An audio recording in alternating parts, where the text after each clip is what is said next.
Welcome to Breakup Cheater. Betrayal doesn't always come loud. It creeps in through silence, hesitation, and half-truths. Let's get into today's story. My name's Marcus. I'm 32. And until a few months ago, I thought I was planning a wedding. Turns out I was planning my escape. I met Jenna at a local community fundraiser 3 years ago.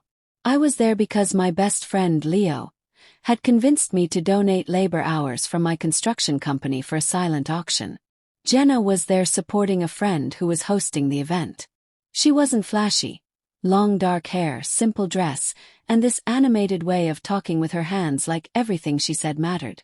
I watched her light up a conversation from across the room and decided I wanted in. Found an excuse to slide into the group. By the end of the night we had exchanged numbers.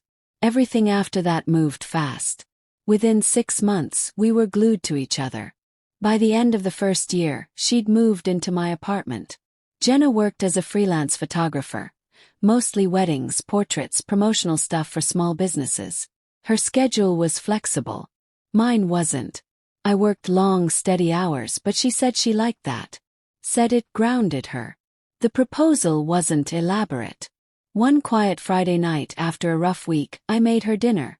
Steak, mashed potatoes, and a bottle of her favorite Malbec. After we ate, I pulled out a small velvet box and asked her to marry me.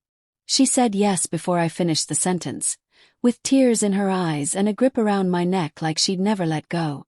We set a spring date for the wedding. The first few months were smooth. We booked a vineyard about an hour outside the city. She picked the caterer. We toured florists, tasted cakes, worked on the guest list. She was excited, constantly pinning ideas, sharing inspiration boards. Felt like we were building something real. And then, something changed. About 6 months in, the momentum slowed. She stopped caring about the flower arrangements, pushed off tastings, shrugged when I asked about the music or the seating plan. There's still time, she'd say. Then came this one night. We were having dinner with friends, just a casual get-together. Someone threw out this question. If you could redo 1 year of your life, which would it be and why? People laughed and tossed around high school memories and dumb mistakes. Then it was Jenna's turn. Without even thinking, she said, my junior year in college. Probably with Aaron. The table went silent. She tried to laugh it off. Just kidding, sort of. But she didn't look at me. Not once. I didn't say anything that night, but something in me shifted. I stopped being comfortable. I started paying attention. She started flipping her phone screen down every time she put it on a table. Her texts were quick, secretive. She'd glance, smile quietly, and then type like she was racing someone. The next week, she canceled our cake tasting with a simple text. Can't make it. Last-minute client shoot. No apology. Just that. I tried to plan a quiet day trip for us. Just the lake, some space, nothing fancy. She declined. Said her sister Maya had hurt her back and needed help moving stuff. Except, every time I made plans, Maya suddenly needed help. Maya was starting to feel like a ghost I was never allowed to meet. Then one evening Leo came over. While I was in the kitchen, I heard him say to Jenna, "You've been smiling at your phone all night. Who's the lucky guy?" It was a joke, but her answer came too fast. It's just a client. When Leo and I were alone, he looked at me and said, I've seen that look before, man. That's not a work smile. She's texting like she's 16 again. Still I said nothing. I was calm, calculating, giving her space. Or more accurately, giving her just enough rope. A few days later she came home late, threw her bag on the chair, and barely looked at me. I asked if she wanted to watch something. She sighed. Marcus, I need to make sure I'm making the right choice. I stayed calm. The right choice about what? Everything. She walked into the bedroom and shut the door. That was the first time I let myself believe there was someone else in this picture. Then came the talk. It was a Sunday. I was making dinner when she leaned against the doorway, looking nervous. Marcus, can we talk? He nodded. She sat down like she'd been rehearsing the words. I've been thinking a lot. About us, and Aaron. The name hit me like cold steel. I feel like I never got closure. We ended in college, and sometimes I wonder, what if he was the one? I didn't say a word. I'm not saying I want to leave you.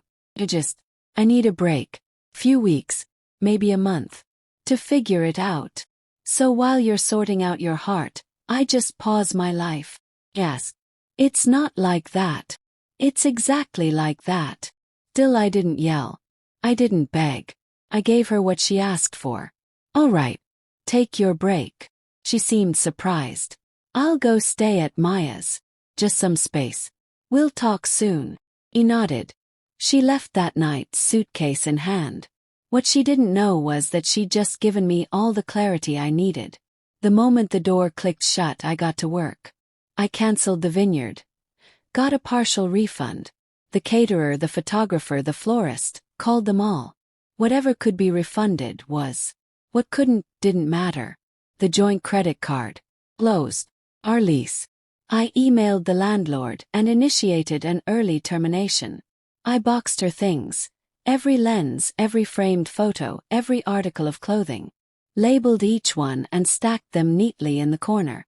Then I signed a lease on a short-term furnished apartment across town. Clean break. By Friday night, the apartment echoed. 2 weeks later, she texted. Can we talk? I think I'm ready. Said sure. Tonight. She walked in and stopped. Place was empty. Her boxes stacked, labeled. On the counter were the receipts, the venue, the photographer, everything. Marcus. You canceled everything. You asked for a break. I gave you space. She stammered. But I didn't mean for you to erase us. You wanted to know if Aaron was the one. Now you know. She admitted it. He's the same guy. It was a mistake. I want you. But I wasn't hers to want anymore. You don't test drive forever with a fallback plan. She looked hurt. I didn't think you'd move on. That's the problem. You thought I'd wait. Left. For real this time. Of course, she didn't go quietly.